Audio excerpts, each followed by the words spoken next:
President Trump suggested creating a 50-year mortgage to help reduce monthly housing payments. The proposal quickly sparked intense debate because such a long-term loan has never been widely implemented. Financial analysts warn that extending payments for half a century introduces severe long-term risks. A longer mortgage does not guarantee meaningful savings. Instead, it drastically increases the total interest paid. Experts argue that one small economic change could destabilize both the borrower and the entire housing market. The concept is considered uncharted territory with unpredictable consequences. Understanding the real math behind this idea is essential. Once the numbers are examined closely, the problems become impossible to ignore.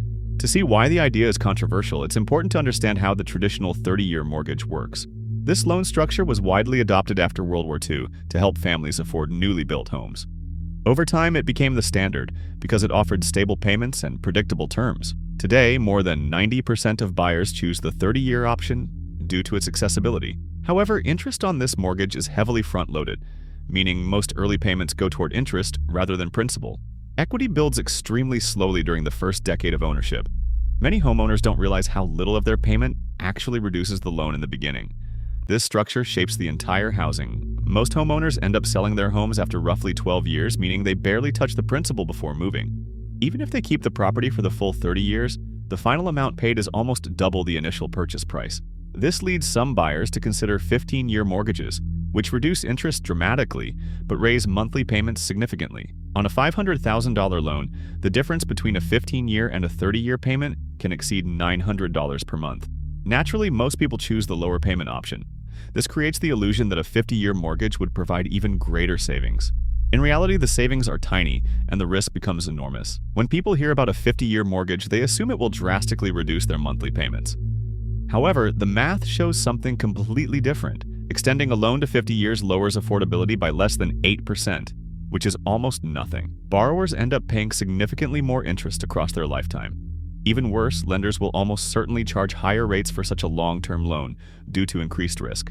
A 50-year term could easily have a rate above 7%, wiping out any supposed benefit. The payment reduction becomes meaningless once interest costs are factored in. This structure benefits no one except institutions collecting interest. Even under ideal conditions, the savings offered by a 50-year mortgage are shockingly small. If the interest rate stayed exactly equal to a 30-year loan, which is impossible, the monthly payment would barely drop. The borrower gains almost nothing but commits to debt for most of their lifetime. Stretching a loan to half a century creates financial stagnation, limiting mobility and long-term planning. Instead of building equity, homeowners spend decades stuck paying mostly interest. This prevents wealth accumulation and increases vulnerability during economic downturns. In a worst-case scenario, borrowers could find themselves trapped in negative equity for many years. Such risks outweigh any minor short-term relief. Major issue with the 50-year mortgage is how it affects home equity. Because interest is front-loaded, homeowners barely reduce their principal in the first dozen years. If they sell around the national average of 12 years, almost nothing has been paid off. This creates a dangerous scenario where selling the home could result in losing money. Closing costs, agent fees, and interest leave borrowers with less than their down payment. This makes the housing market more fragile because slight price drops can push millions into negative equity. Every small market decline becomes significantly more damaging with longer mortgage terms. The entire system grows less stable. Investors also face massive challenges with a 50-year mortgage. Mortgages are priced using the 10-year Treasury yield because most loans are repaid within a decade. If repayment stretches to 50 years, the investment becomes unpredictable and unattractive.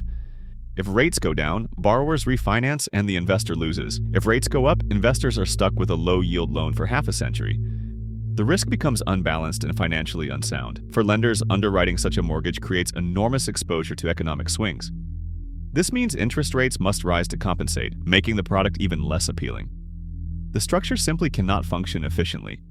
Beyond investor risk, banking regulations directly block the creation of a standard 50-year mortgage. By law, a qualified mortgage cannot exceed a 30-year term. These protections exist to prevent banks from issuing predatory, high-risk loans. Without qualified mortgage status, lenders take on full responsibility if borrowers default. This forces them to raise interest rates dramatically. A 50-year loan would almost certainly fall into the non-qualified mortgage category. This exposes banks to serious legal and financial risk. As a result, almost all lenders would avoid offering it. The regulatory structure simply does not support such long-term debt products. Some developers might attempt to offer 50-year mortgages by embedding the cost into the home price. This could create the illusion of affordability while actually inflating housing values. Buyers would feel they are getting lower payments, but in reality, they are overpaying for the property. Such practices could artificially raise market prices and push affordability even lower.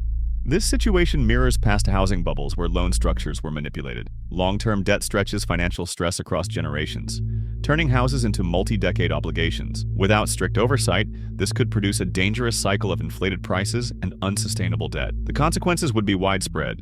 If a 50-year mortgage ever becomes available, it will likely be limited to very specific cases. Developers may use it as a marketing tool or to move inventory in slow markets. Government subsidies might be required to make the product appealing. However, such interventions would shift the burden onto taxpayers.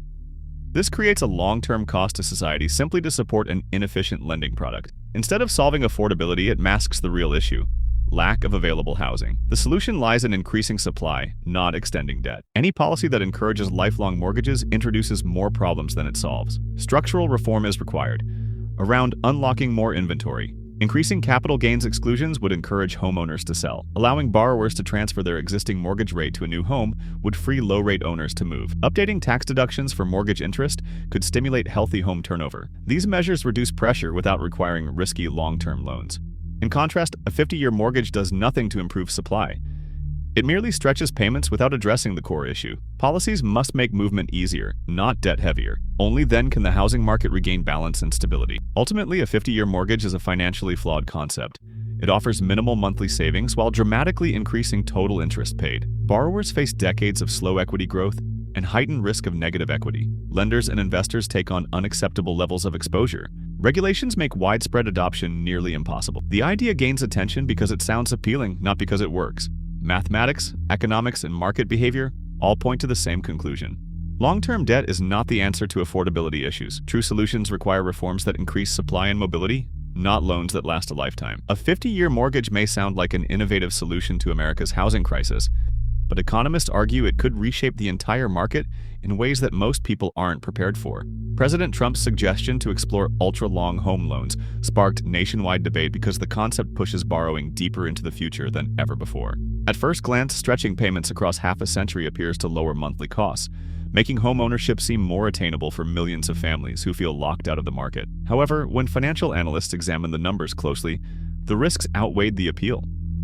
Longer mortgages dramatically increase the total interest paid, often turning a $400,000 home into a $1 million commitment over time. The structure delays equity growth, leaving homeowners vulnerable during economic downturns and limiting their ability to refinance or sell without loss. 50-year loans become widespread, prices could rise even faster, as sellers adjust their expectations to buyers' expanded budgets. This inflation effect has already been observed in countries that experimented with ultra-long financing. Banks also face heightened exposure, since carrying half-century loans requires predicting interest rates and economic cycles farther into the future than ever attempted.